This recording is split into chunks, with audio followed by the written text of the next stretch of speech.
What drew me to Tomo Club is their focus on future-ready skills. I strongly believe in their vision of preparing students to enter tomorrow's world. Because they understand something many spaces don't, that leadership isn't just technical, it's human. I partnered with Tomo Club to help us tell our story in Birmingham City Schools and be a part of the conversation about what students need right now. Tomo Club is leading in this AI space, and I really believe in what they're doing. Now, I partner with Tomo Club because I believe in creating spaces where innovation meets action, where leaders don't just talk about change, they lead it.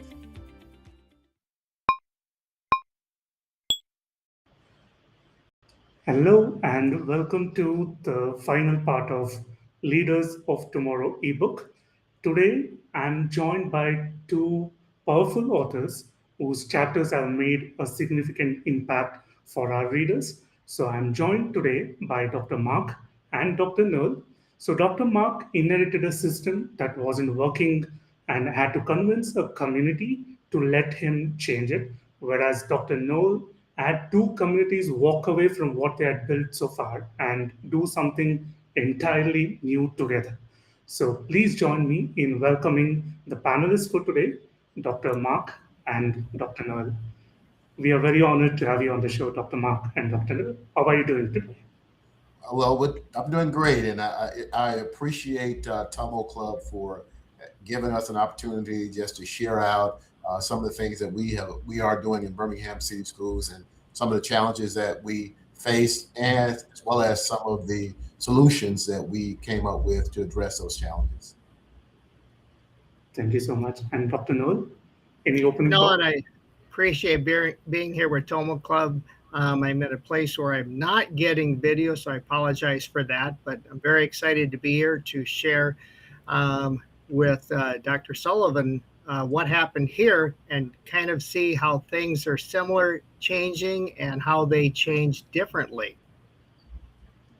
Absolutely. And I'm very glad to see some of our regulars on the event. So I welcome you all to this live show.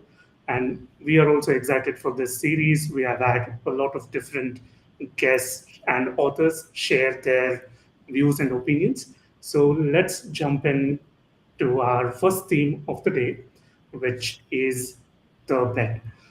So to open this up, Dr. Mark, your chapter opens with a district that was in very real trouble. So they had learning loss, low ratings, and a community that was exhausted from the pandemic and the changes it brought. And you came in with data that made a clear case for change, but unfortunately that didn't work out. So what happened there? So for us in Birmingham City Schools, we have been a school system that has been historically low performing, even before the pandemic. And so in the spring of 2020, I was named as interim superintendent because the superintendent that we had, she had gotten another job in another school district as superintendent. And so when I came on board, we had 6,000 devices for 20,000 students. And we were asked to work in a virtual environment because this was the early days of the pandemic, and people were really scared and didn't know how the virus would be spread. And so we kind of limped to the end of that year. And when we started the next year, we spent the summer doing a lot of training, of working in a virtual environment. And so we were virtual for about a year and a half, and then we did kind of a hybrid. So when we got our test scores back, we knew that the scores would not be good because our students were not engaged in any kind of meaningful education virtually. And so I said, okay, let's look at this data. The data shows that we have to do something different. Our students have been out of school. So let's change the way we do our calendar to give our students more than 180 days of instruction. And so people talk about kids going to school for a year, but really it's less than half of a year in Alabama. We only attend school 180 days, and kids are out of school 185 days. So I was like, let's push it in 185 days. So I said, well, we're going to go to school for 9 weeks. We'll be out of school for 3 weeks. And during those 3 weeks, we'll keep school going for students who want to be actively engaged. And the community, and I showed all the data of where we were academically, how far our students were behind, and that went over like a lead balloon because people did not want to change. And so we had to really, in the community, work with our students, work with our teachers, work with our school board to really build out a compromise so that we can get more academic days for students. And we were able to do that with what we call an intersession calendar, where instead of being out for 3 weeks, students are out for a week. And you would think that if students are out of school, they would not come to school. And so by the end of the first year, we had about a third of our students, 7,000 students, in school during the week when they didn't have to be. We had teachers who were signing up to teach, bus drivers signing up to drive, and lunchroom workers signing up to prepare meals because it was absolutely free. We provided transportation to and from school. We provided meals. During the pandemic, we provided free after-school care for our elementary kids. And we began to see some remarkable academic outcomes as a result of it. Yeah, absolutely. I completely hear you on the disconnect that happened in the education as a whole, and specifically to schools, which had to now make rapid changes. So coming to you, Dr. Neville, you also came into this situation where the data supported the changes you wanted to make, but you were asking two rival communities to give up their entire thing that they had built, their mascots, their schools, and their identities. So I'm curious, how did you even start this conversation? How did this begin? Well, it started similar to how Dr. Sullivan had talked about. We have an issue going on here, and what we decided to do, we're a rural area, rival schools that have been enemies for 100 years, declining enrollment. And so the whole key to everything was to go slow, meaning you cannot go slow enough in the very initial phases. And when I say slow, we probably went slow for the first year because there's a speed limit that people can go, and you can't exceed that. And so the key for us was we had a lot of meetings early on. We had combined school board meetings. We probably had 21 school board meetings combined over 2 years. We had 150 community meetings, 150, yes, over 2.5 years before there was any major vote. But in our case, the whole key was to go slow, to go fast later on, because what gets you so many times is when you're trying to do change is that folks are used to a certain way of doing things. And then when you try to go faster than that, you have to get rid of the old stuff sometimes and give people information, relieve some fears, anxiety, because everybody has a view of what school is in their head, how they grew up, how grandpa, and we're in an area where grandpa and grandma still exist. They're here. They go to events. I see them all the time. And so a key there was to go really slow. And even though ultimately we ended up building 3 award-winning buildings, high school was based on the Career Academy, identified as best in the world for educational design for kids. And all of that started talking about transportation between the 2 school districts. It started very small, very low level, and it accelerated meeting after meeting. And so the whole key to everything, Shreyas, I believe, is to go slow first, because if you're a baby can go a long ways if you take a lot of little steps. That was the key for everything for us. Absolutely. I totally agree on taking these initiatives step by step. And I also hear you both describe a moment where logic wasn't just enough. Because Dr. Mark, I've seen you name this blind spot directly in your chapter, and you call it leadership hubris. And Dr. Noel also touches on this point by asking us to slow down during the initial time, and then believing that these data would then have sufficient time to move people when what they needed was something else entirely. And then we subscribe to this idea. So with that, we have some powerful questions coming up in the chat. So the first question is, what convinced you that the status quo was no longer acceptable? So for me, I think looking at the outcomes from our students and asking the question, why do we continue to work within a system that doesn't appear to be working for our students? And you kind of hit the nail on the head. I thought that you can just show the data and people would, oh yeah, let's do something. But what you don't, what I did not take into account was that it was more than just the data, that people had, change is difficult. I heard somebody say a long time ago that the only person that likes change is a wet baby. And so what we had to do was we had to go through a change process to really listen to the community, listen to the teachers, because everybody had a different perspective. And the reason they pushed against it was a little bit different. Listen to the parents. And then from those conversations, began to craft how we want to move forward, because the status quo could not continue. It wasn't acceptable. But how do we listen and value the opinions and the thoughts that each one of those stakeholder groups have, and then also craft a plan that addresses their needs as well as staying focused on the needs of students.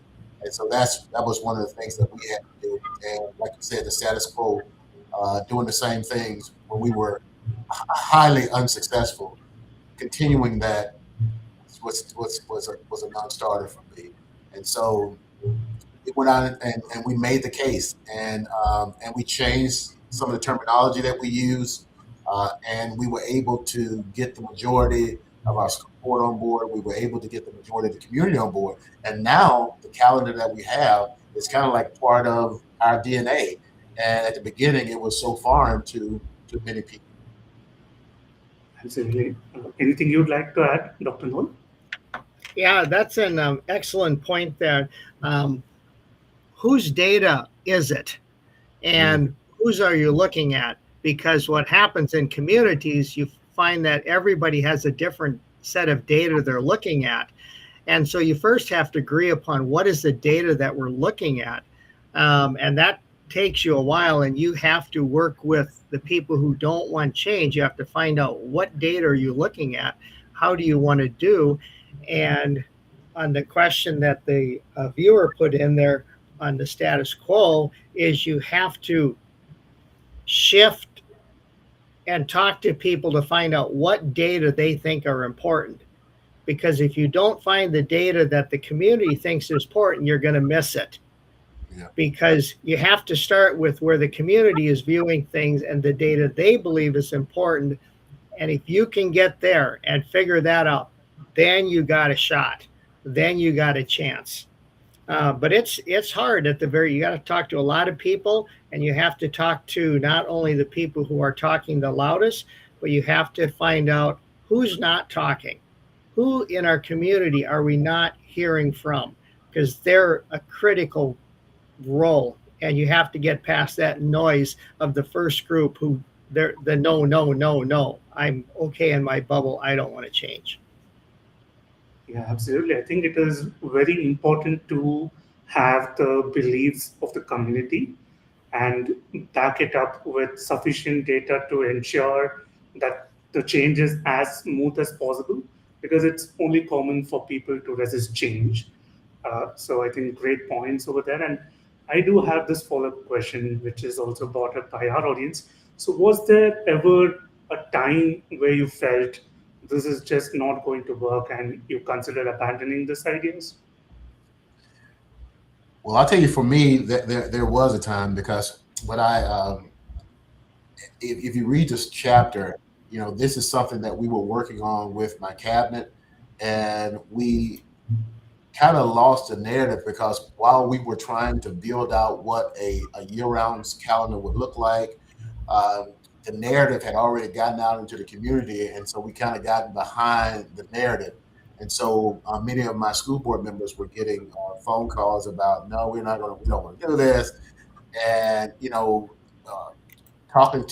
having conversations with some of the school board members at the time around why we need to do something different, and trying to see things through, in some ways, their political view began to be very frustrating. And I didn't think I would be able to offset the political mindset that some of them had, the academic mindset that I had. And so that got to be a little bit frustrating. And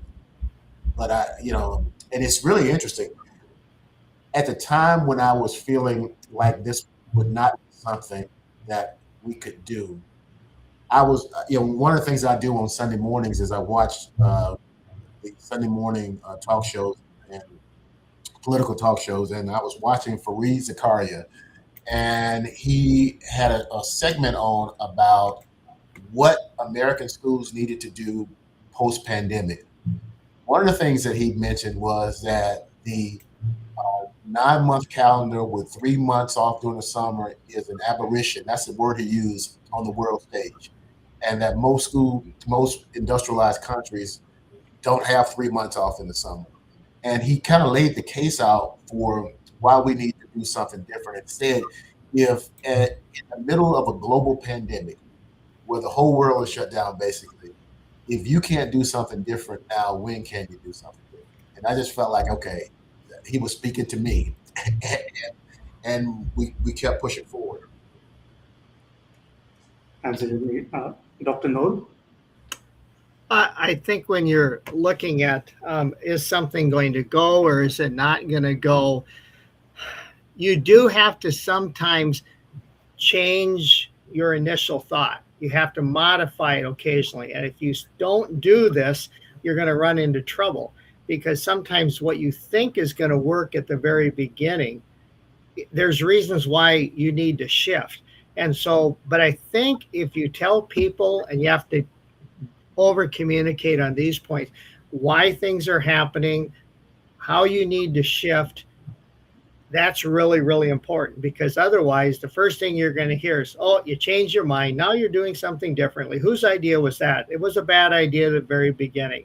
And so you have to work your way through that and keep the core. You're going to keep the core idea. And in our case up here, what we kept as the core was, okay, what kind of an education do we want for our kids now? And what kind of an education do we want for our grandkids? That didn't change. It was how we got there. So the main core idea was still there. We didn't abandon that, but we kept slightly changing it, because what do parents want? And in the year 2035, what kind of an education are we really going to need for our kids? That works.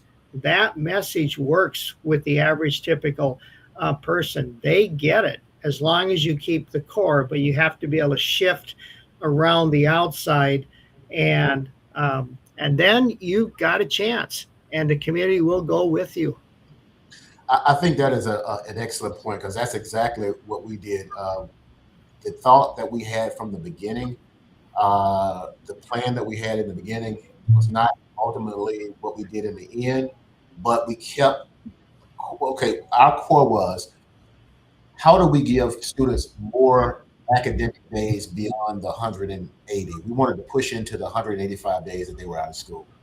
What that looked like from the beginning to the end changed, but the core remained the same, because we listened to what our community wanted, our parents wanted, and we tried to find common ground, and we compromised. And then at the end, I think the compromise was a better solution in a lot of ways, because I was able to bring on, the teachers unions. I was able to bring on the bus drivers, the lunchroom workers, the parents and the students.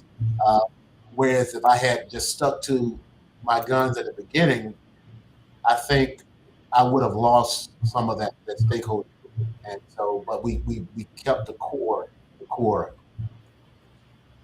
Yeah, absolutely. I think one common thread that I hear, and which also gives us a great segue to the next theme, is reframing the shift. So coming back to you, Mark, you tried to introduce a year around school and that got shut down. And then you came back and called it extended learning opportunities. And Yes. yes, so that's not just a spin, it was a clever use of words to show something more important. So, what did you actually learn about how change lands in a community? So we, as part of the work that we did, we actually hired a public relations firm, and that PR firm did focus groups. We did surveys, and in the focus groups, the PR firm kind of wordsmith some phrases. And so initially, we were using year-round schools, and people, whether it be parents, students, school board, community, they overwhelmingly rejected the term year-round school. And I think part of it was they did not want us to impose upon them an extension of the school year. But when we talked about, okay, do you want to have extended learning opportunities for your children, which is the same thing, but a different phrase, we phrased it differently. It was overwhelmingly yes. Who would not want their kids to have additional learning opportunities?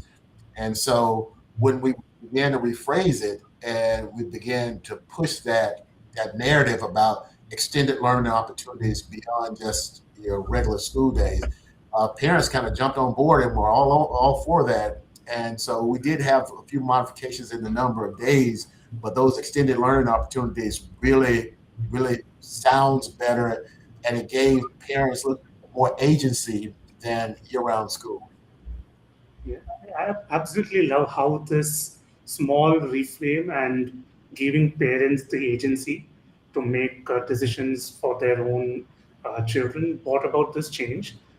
And I think, Dr. Noel, what Mark did with reframe as to the communication and giving agency to parents, you did the same thing with consolidation.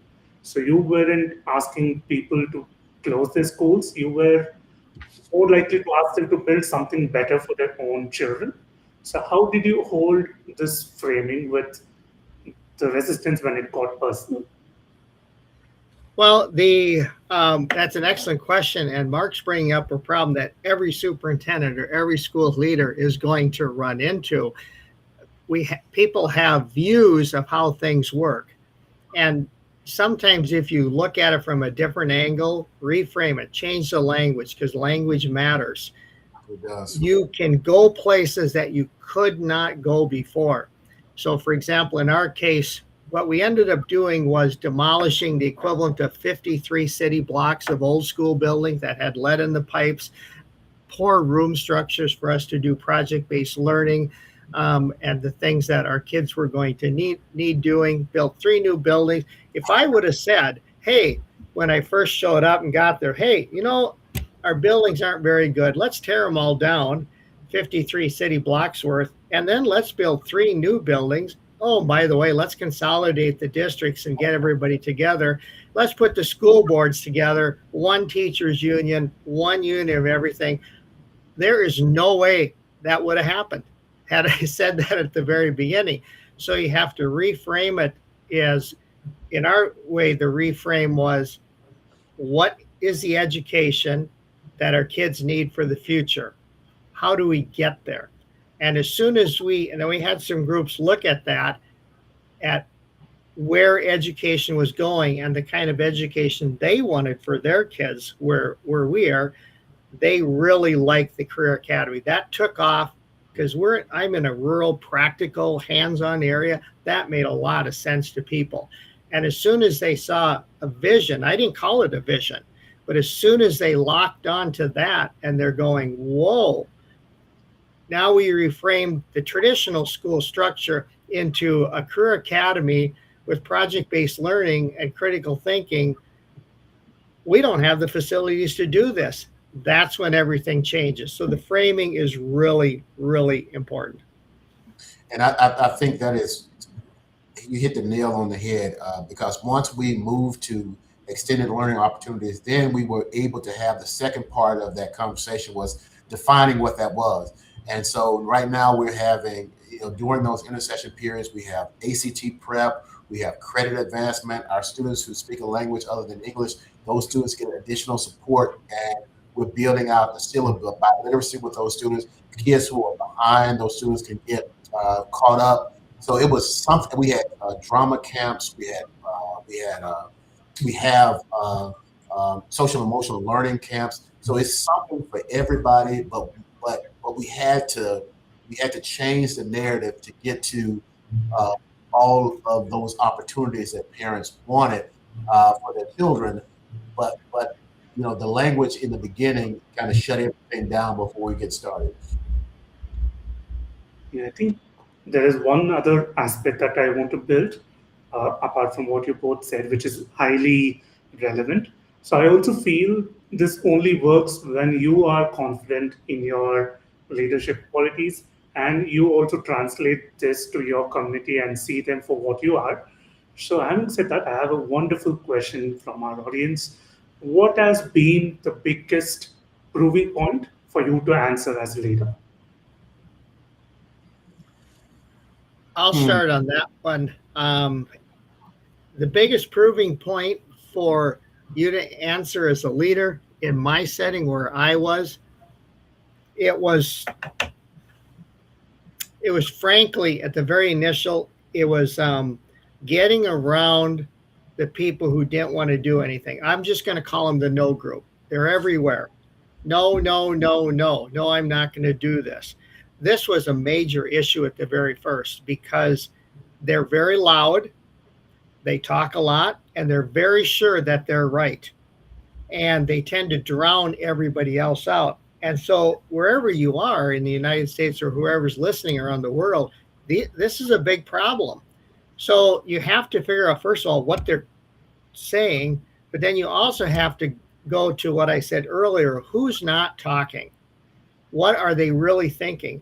And so to do that, first of all, you can't take any of this personal, what they're going to say about you, and they'll make it personal if you let them. Please don't.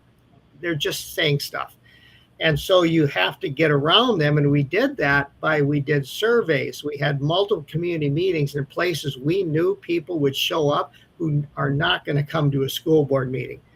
And we also had a whole series of Facebook posts, social media, and we directly went to give people accurate information. Because in my world, we can give people accurate information. So one of the things we had to do was that when we heard rumors, when we heard these crazy things that weren't correct, we directly went at them. And so we used the newspaper a lot. So we would put question. I heard a rumor that they're going to do fill in the blank. And then we would answer it, because even during public votes in Minnesota, where I am, we can correct inaccurate information. We can put out, and this was really, really critical. So what we had to do is while we're advancing the things for where we want our kids and education to go, you're never going to convince the no people. You got to realize that. So all of our messaging is towards everybody else who's listening to these inaccurate statements, and we're going to directly refute them and give people accurate information. That's really, really hard to do, because you have to go right after the inaccurate and bad information and take care of it.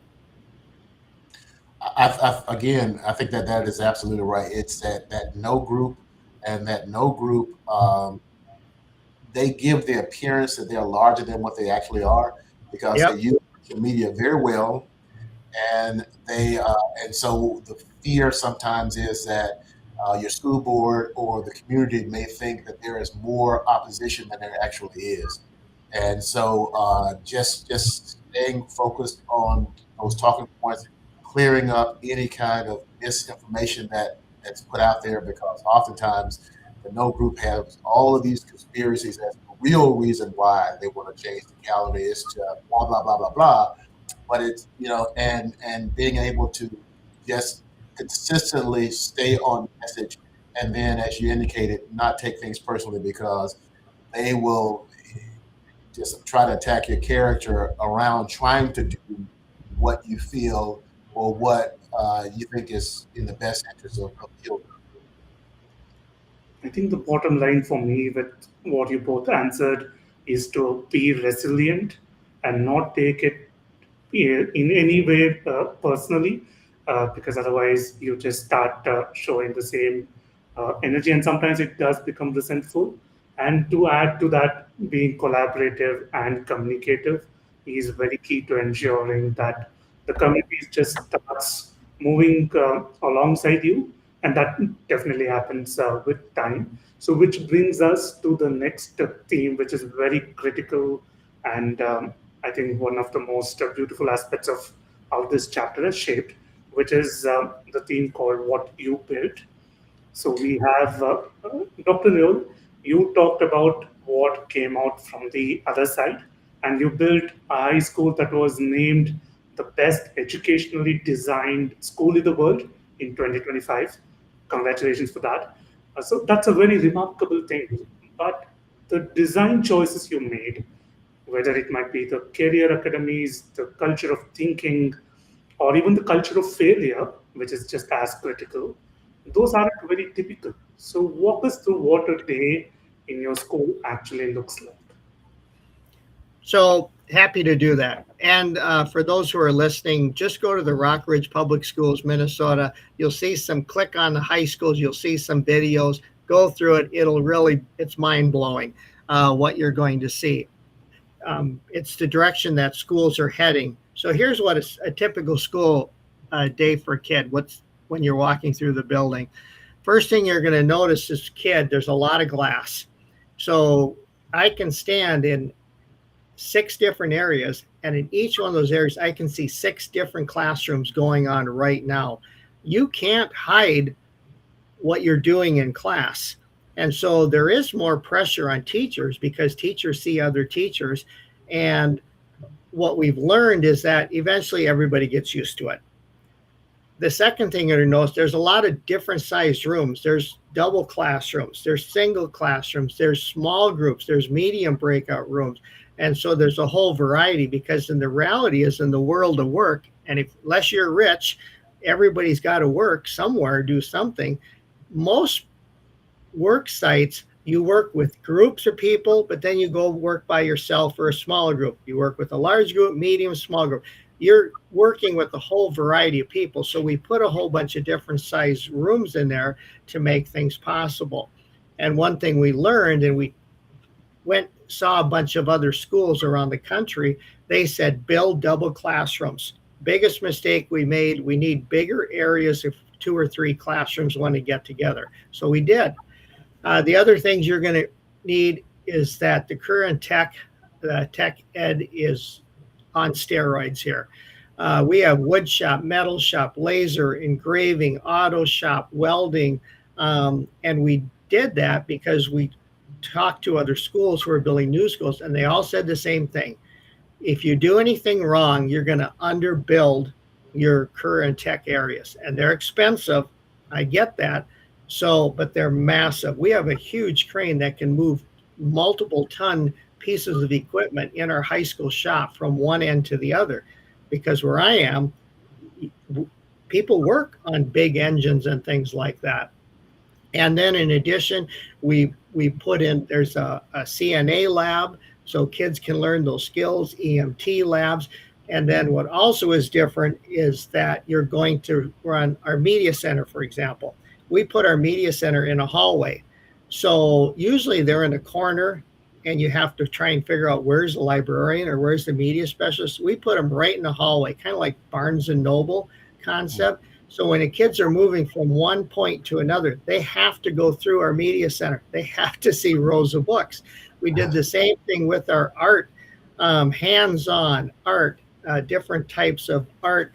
You have to go through a hallway, where our art studios are and our graphics and everything else, because we want kids to see and have what they're doing be noted. Because when you think about it, when you're designing a building, once the bell rings and class starts, the hallways are empty. There's nobody there. It's a colossal waste of space. So we reimagined hallways as classrooms, and it worked. And so those are some of the biggest things that you would notice. And then in our two elementaries, I'll briefly mention them. We put a playground inside the school in the elementary, right in the big area, because it's cold up here. Kids need to play. And then in the other elementary, we put a ninja gym. If you think when you're watching TV, Ninja Warriors or something like that, we put one of those in one of our elementary schools so kids can move around. And then we also put a wood shop in one of our elementary schools so kids could actually start working with their hands as fourth, fifth, and sixth graders. Why do you need to wait until you're a seventh or eighth grader to do some of this stuff? So those are some of the things you're going to see differently. Yeah, absolutely agree. I think these visual elements that can subconsciously motivate the students to pick up whatever they like. I think that is very forward thinking.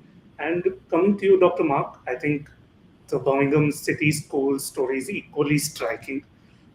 15 schools with an F rating down to 1. I think that itself is a tremendous achievement. So the math gains outpace national recovery levels. So what does that inter-session model, which you talk in your chapter as well, look like on the ground? And what surprised you the most about how it worked for Birmingham City Schools? So what we did, in addition to intersession, we focused very heavily on Tier 1 instruction, and we standardized our curriculum, because what we noticed in Birmingham, we are a district that is 87% students of poverty, 89% African American, 11% Latino, and many of our students were highly transient, right? And so if we did not standardize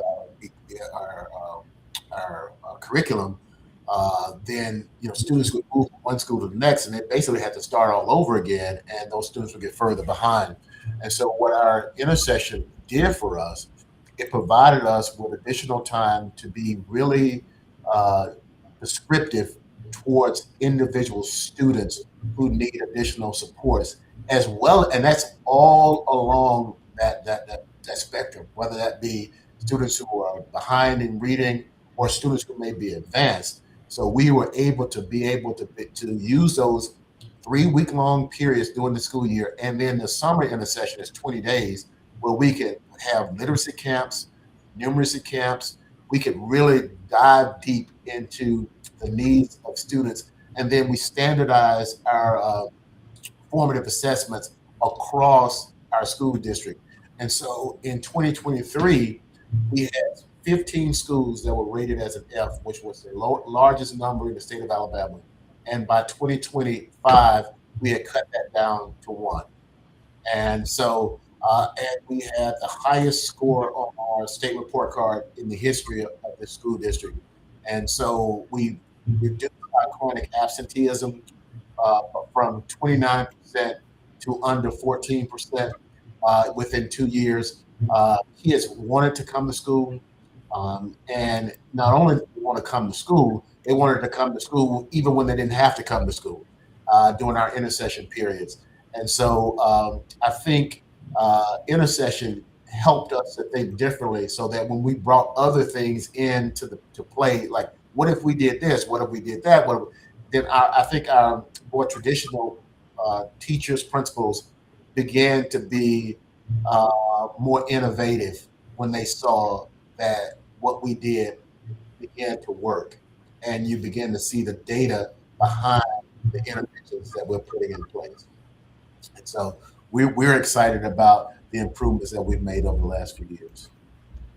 Thank you so much for these answers. And I think the community is definitely grateful for the turnaround stories that you both have inspired. So having said that, to the superintendents who are tuning to this conversation, and if they were to ask you to name one decision that made everything else possible, what would be that one decision? What I learned was that I had to get out of the way, and that the one decision is you can't just look at one thing and think that everybody sees it the same way you see it, like the data. but everybody has a perspective that they bring to the table that you have to respect. I saw something in the chat where someone asked what's the difference between persuasion and manipulation. I think that manipulation is you're going to get somebody to your point of view, but I think persuasion is more is working to understand what that person's point of view is, and then modifying to the point where modifying the position, not losing the core, to respect that person's point of view and not just making them understand your point of view. And I think when we start listening more, I think that was the one decision that was probably the most paramount, listening to our stakeholders. Absolutely. I think from what you have described, I think it is more pointing towards active listening and to be present at the right time for the right people, and then making this as a collective decision would certainly help. Dr. Noel, your thoughts?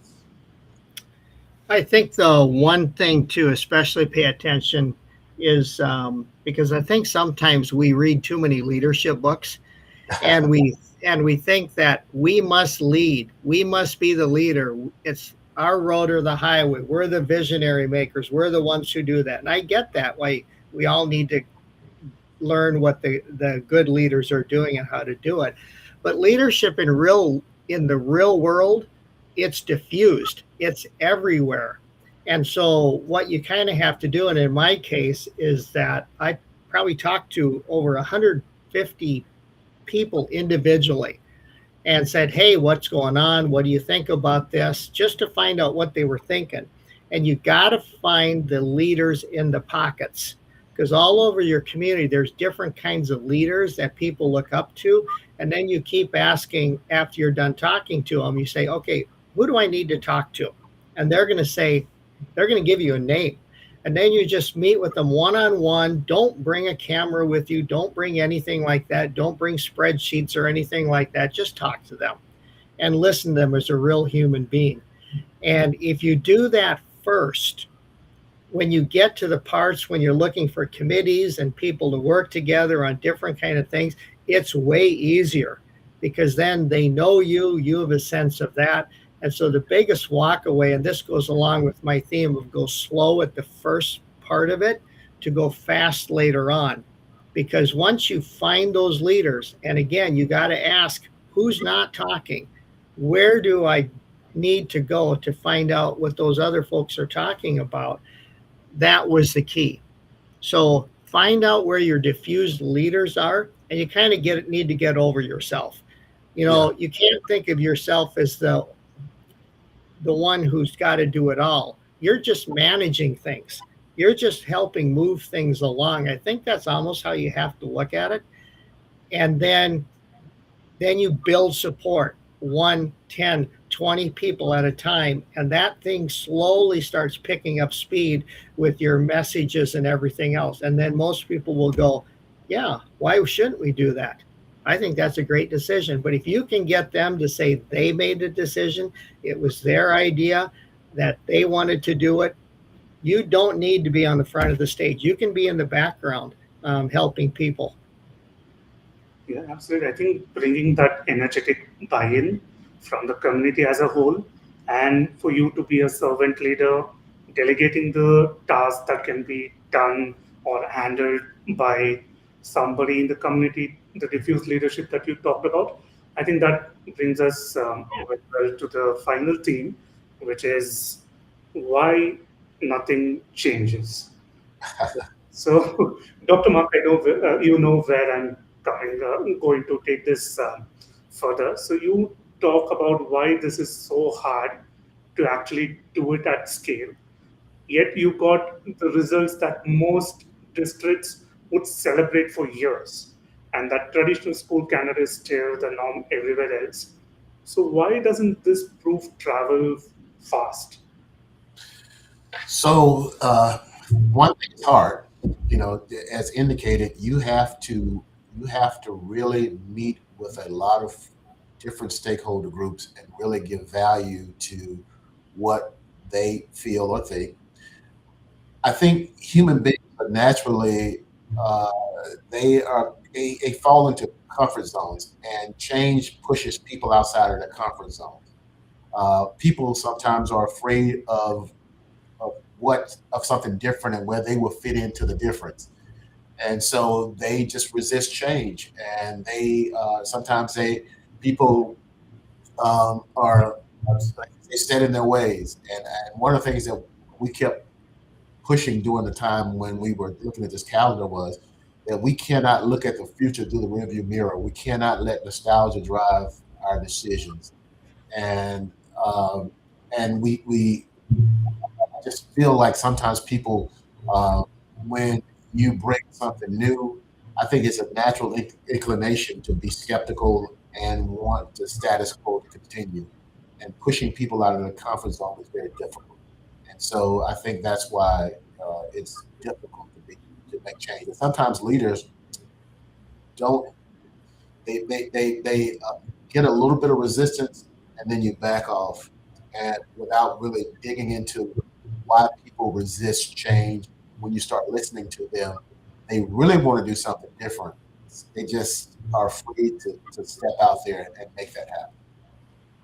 Yeah, absolutely. I think, Dr. Noel, coming on the other end, you have spent 35 years watching good ideas get absorbed by the system and then disappear. But you still built something the world recognized as genuinely world class.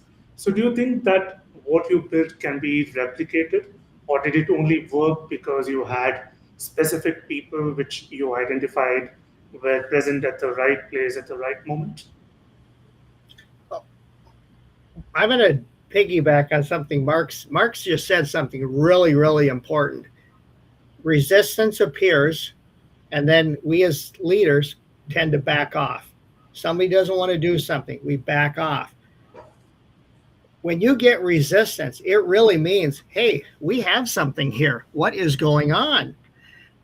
Because they're resisting some part of their culture, some part of their worldview is being challenged, and people don't like change. This is everywhere. And this is probably, we've probably done ourselves a disfavor because we're trained to think that change is inevitable as long as we're just a good leader, do the right thing, read the right books, go to the right things. Well, when you get in front of people, guess what? They don't care about any of that. Nothing. All they care about is what's the problem, if there is one, and how can we make things better. If you can get there and you're going to hear the no and the resistance and you're going, what's going on, you're getting into the good stuff here. And part of what happens is that we frankly have too much turnover in our leadership positions. You really need to stay there 5, 10, 15 years to see something through. And sometimes we're our worst enemy. A new superintendent comes in, hey, they got great ideas, everything gets thrown out that the other person was trying to do, even some good stuff. So some of this is on us. And then the other thing to realize on change is that it's not linear. It's not a straight line. It's a herky-jerky back, forward. You go 2 steps forward, 1 back, 3 forward, 4 back, 5. That's really how it goes, and it plays out over time. And you have to almost think like you're in a strategy. You're playing a big risk game where people are moving, the armies are moving. Sorry about the game board metaphor, but it kind of does work because you have to think 3-dimensional. When this happens, what are we going to do? And you have to stay 6 months ahead of the game. What are they going to do? And you have to be anticipating things. And I think what happens is that you have to keep thinking like that, and you have to keep moving these groups and giving them information. And one of the biggest problems you have, and this is everything, because everybody thinks their problem is the biggest in the world. Mm-hmm. It's not. It's common. So one thing we did is we visited schools in multiple states. We were in Colorado, Wyoming, we were in Iowa, we were in Minnesota, in our world. And some people said, that's crazy. What are you doing?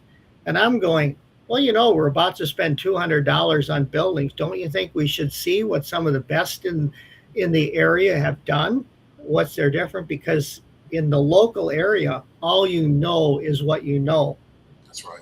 And when you think you know, but you don't know what you don't know, that's when you get into trouble.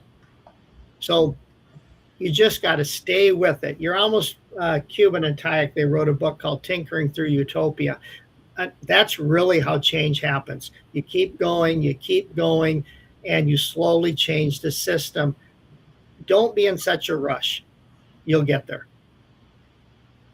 Yeah, I mean, absolutely. I really love the board game reference because it puts clearly into perspective that building a system is not a zero-sum game, and it is something which is a longer-term decision that perhaps gives you a few short setbacks, only to ensure that you get a frog's leap, say, a couple of years from where you have started. And I really agree on reframing the resistance as a form of engagement rather than see it as discouraging or disengagement from the community. I think this resilience, being communicative, open to listening ideas, and Dr. Mark, what you said about active listening, I think these all converge together to ensure a system can be replicated. And I certainly love the idea of looking at other models that have done this before, and why not pick the best from different models and make a system of your own. I absolutely love that. So to close it off, I think it's safe to say you both have taken real risks, which could have ended either of your careers, but you persevered to bring out a meaningful change and make a system that will be looked upon in the years to come.